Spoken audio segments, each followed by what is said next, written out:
कहने का मतलब ये कलयुग की बहार है, नीतीश कुमार है, कलयुग का बहार है। चारों तरफ देखिए, आपको कहीं से सतयुग मिलेगा? कोई चौक चौराहा पर देखिए सतयुग मिलेगा? मैं गया था, कुछ सत्संगी लोग, मेरे भक्त लोग उधर नेपाल में है, जयनगर तरफ, तो वहाँ गया था। वहाँ 7 दिन की भागवत कथा हुई। इसके बाद वो सज्जनों की इच्छा हुई कि मतलब घुमाया जाए बढ़िया जगह। तो जैसे हम लोगों के भारत में गंगोत्री, यमुनोत्री, बद्रीनाथ, केदारनाथ बड़े बड़े तीर्थ हैं, तो वैसे नेपाल में भी एक तीर्थ है। वो काठमांडू से भी 200 किलोमीटर ऊपर पहाड़ पर है, चाइना के बॉर्डर पर। तो वही तीर्थ में हम लोग गए थे। तो रास्ते में अब खाने पीने की जरूरत पड़ी, तब जगह खोज रहे कि कहीं पर भोजन किया जाए। जगह खोजते रहे कि कहीं वैष्णव होटल मिले तो कुछ रोटी सब्जी, कुछ दाल रोटी, नमक भात, दाल तरकारी, कुछ हो सीधा साधा चीज मिले। खोजते रहे 100-200 जगह जब खोजते थे तो कहीं मुश्किल से वो होटल मिलता था, यानी चारों तरफ वो साकट वाला भोजन है।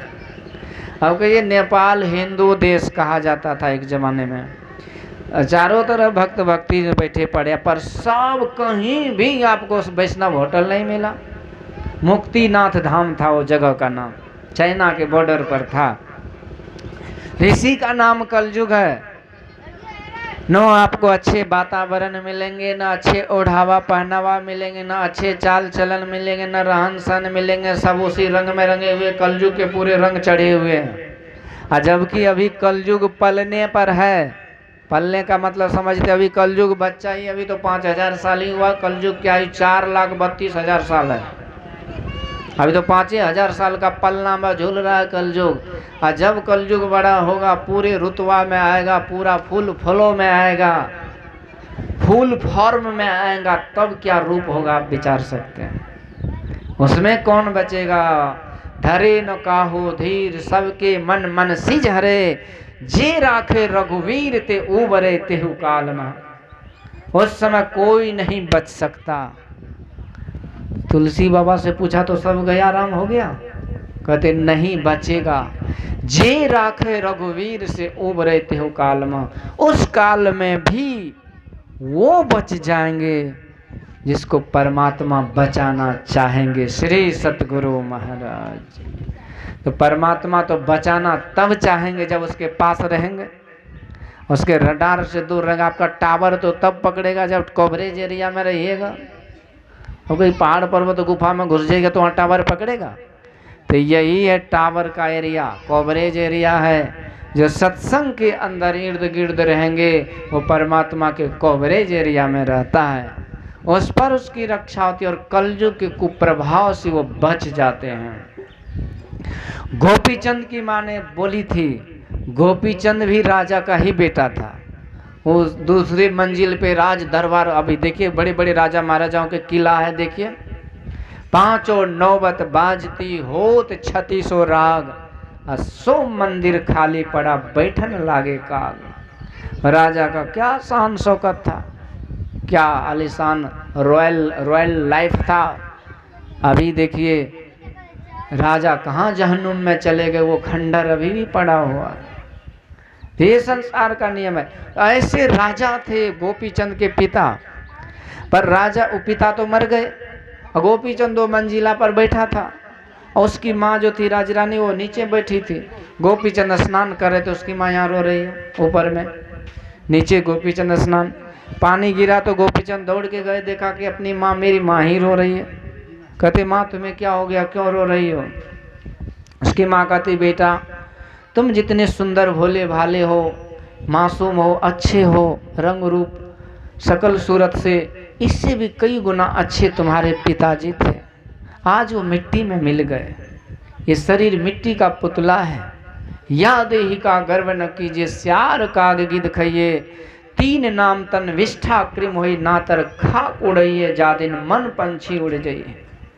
ये 3 खाक धूल हो जाता, 1 मुट्ठी ये शरीर का, यही अस्तित्व है। सुंदरता चली गई। पर बेटा, तो गोपीचंद कहते माँ तो मैं क्या करूं, अपने शरीर को जला लूं, कालिक पोत लूं, इसको खराब कर लूं, तुम्हारे मतलब? गोपीचंद की माँ कहती बेटा मेरा ये मतलब नहीं है, मेरा ये मतलब है बेटा कैसा सुंदर शरीर मिला है, इसका सदुपयोग करो। ये शरीर जिस काम के लिए मिला है वो काम करो, इससे पहले कि शरीर खत्म हो जाए, झुर्री आ जाए, कमर झुक जाए, बीमारी से शरीर व्यस्त त्रस्त हो जाए, बीमारी घेर ले और शरीर रूपी घर को उजाड़ दे, नक्शा बिगाड़ दे, इसके पहले तुम्हें शरीर से जो काम करने को है वो कर लो। गोपीचंद कहते माँ मैं तो काम कर ही रहा हूँ, राजा का बेटा राजकुमार हो, राजकाज का तो काम कर ही रहा हूँ।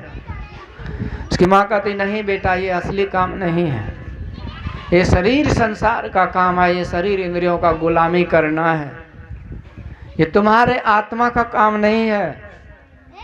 कहते माँ तो बोलो मैं तुम्हारे आदेश का पालन करूंगा, मुझे क्या करना चाहिए इस समय। उसकी माँ योगिनी थी, भक्तिनी थी। कहती बेटा तुम इसी समय संतों के संग में चला जा, इसी में तुम्हारा कल्याण है। रोती रही पर एक बार रोकी नहीं और गोपीचंद उसी समय चले पड़े। जा रहे गुरु के शरण में जंगल चले गए और राजकुमार से एक भिक्षु बन करके, सेवक बन करके, शिष्य बन करके साधना करने लगे। उनके गुरुजी ने कहा गोपीचंद यदि तुम्हें इस जंगल में इस आश्रम में रहना है तो तुम्हें अपने माँ से भिक्षा लेकर के आना होगा, मातृ ऋण है उससे भिक्षा लेकर के आओ। गोपीचंद भेष योगी के भेष में आते हैं। उसकी माँ रोने लगती है पर फिर भी अपने आप को रोक लेती है। कहती बेटा तुम किस लिए आए हो, तुम्हारा राज दरबार में कोई काम नहीं है, तो लौट के चला जा, मैं जहाँ भेजा था वहीं रह। गोपीचंद कहते माँ मैं यहाँ नहीं आया, मैं तो वहीं रहूँगा, पर मेरे गुरु जी का आदेश है कि आपसे भिक्षा लेना है। गोपीचंद की माँ कहती इस दरबार में तुम्हारे लिए कोई भिक्षा नहीं है, राज दरबार तुम अपना मत समझो, तुम एक भिक्षु हो, इसलिए यहाँ से चला जा। गोपीचंद जाने लगे उदास होकर के। तो उसकी माँ कहती बेटा रुक जा, मैं भिक्षा तो नहीं दे सकती पर मैं तुझे शिक्षा दे रहे हैं और 3 शिक्षा दे रहे हूँ, इसी को तुम धारण कर लेना। पहली शिक्षा है कि तुम मजबूत से मजबूत गढ़ में रहना, ऐसा गढ़ कि इससे मजबूत कोई गढ़ न हो, ऐसे गढ़ को चयन करके और उसी में वास करना। गोपीचंद कहते माँ इतना मजबूत गढ़ मेरे पिता ने किला बना दिया राज दरबार का, जहाँ सैन्य का परिंदा भी पैर नहीं मार सकता, तुमने तो यहाँ से मुझे आश्रम में भगा दिया। अब मैं उस आश्रम में जंगल झाड़ में झुग्गी झोपड़ी में कहाँ से मजबूत गढ़ बनाऊंगा। गोपीचंद की माँ कहती बेटा तूने समझा नहीं, अरे ये दुनिया का कोई ऐसा गढ़ नहीं है जिसको ये संसार के विकार आक्रमण आक्रांता लोग इसको तोड़ नहीं सकते। कोई ऐसा गढ़ सुरक्षित नहीं है, सब टूटने वाले हैं, परंतु ये जो संतों का संग है, सत्संग है, अच्छे महापुरुषों के वातावरण है, तो ये ही मजबूत गढ़ है, इसको बड़े से बड़े शत्रु भी तोड़ नहीं सकता, ध्वस्त नहीं कर सकता। अच्छा शत्रु कौन है? शत्रु तो हम लोग दुश्मन को समझते हैं ना, जो हमारा जमीन जगह लूट लिया, घर द्वार को पुजार दिया, रुपया पैसा मोबाइल चुरा लिया, कुछ हानि कर दिया, उसी को ना शत्रु समझते हैं। अरे ये शत्रु तो आते जाते रहते से तो हम निपट भी लेते हैं, परंतु सबसे बड़ा शत्रु जो है हमारे साथ जो जन्म जन्म से है वो कुछ और ही है। काम क्रोध मद लोभ लुटेरे जन्म जन्म के बैरी मेरे, ये जितने विकार हैं ये हमारे दुश्मन हैं, और यही दुश्मन से लड़ने के लिए तो वो सब कहते हैं, भगवान कहते इसी से युद्ध करो। अच्छा बोलिए रावण अच्छा था कि खराब था? रावण अच्छा था कि खराब था? बोलो ना, कुछ हो तो बोलो, हाँ कि नहीं। आम इमली कटहल कदुआ कदीमा हमें रावण अच्छा था। रावण ब्राह्मण था, ब्राह्मण कुल में जन्म लिया था। केवल ब्राह्मण हो तो अच्छा हो कोई गारंटी नहीं है, पर वो ब्रह्म ज्ञान मतलब वो विद्वान भी था। राज विधाता ब्रह्मा के पुत्र हुए पुलस्त ऋषि, उसी का हुआ विश्वश्रवा, और उसी विश्वश्रवा का बेटा यानी विधाता ब्रह्मा का परपोता था रावण। डायरेक्ट कनेक्शन था।